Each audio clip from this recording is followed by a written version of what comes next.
Hi, today we have Mrs. Darshna Soni with us. Thank you Darshna ji for joining us.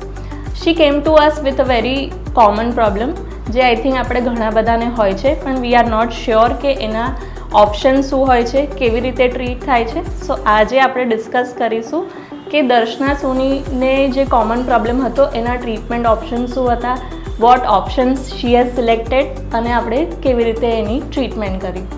This is we here often with adult patient. So I think certain age પછી આપણને braces, જે traditional braces હોય છે એ પહેરવા comfortable નથી હોતા.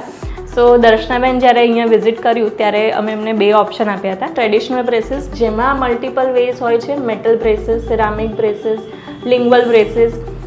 એના સિવાય અત્યારે જે લેટેસ્ટ ઓપ્શનમાં કહું તો ઇન્વિઝલાઇન ક્લિયર અલાઇનર ઓપ્શનમાં હોય છે. સર્ટન એજ પછી આપણને જ્યારે પણ જોતા હોઈએ છીએ કે આપણને બ્રેસીસ પહેરવા નથી ગમતા હોતા because of the profession, certain age. આપણને ફીલ થાય છે કે ના ભાઈ આ ઓપ્શન હું ઓપ્ટ નહીં કરી શકું અથવા this will not be convenient for me. જ્યારે ઇન્વિઝલાઇનની અથવા તો ક્લિયર અલાઇનરની વાત કરીએ છીએ ત્યારે એ એકદમ ઇન્વિઝિબલ હોય છે. It is removable, very convenient. You can have your food also very conveniently અને પ્લસ તમારું પ્રોફેશનલ લાઈફમાં પણ કોઈ અડચણ આવતું નથી કે તમારી સ્માઇલમાં પણ નથી આવતું. સો ઇન્વિઝલાઇનથી આપણે પ્રોપર કરેક્શન કરી શકીએ છીએ. સો દર્શનાજીને પણ આપણે આ બંને જ ઓપ્શન આપ્યા હતા અને શી હેઝ સિલેક્ટેડ ઇન્વિઝલાઇન અને આપણને બ્યુટિફુલ રિઝલ્ટ મળ્યું.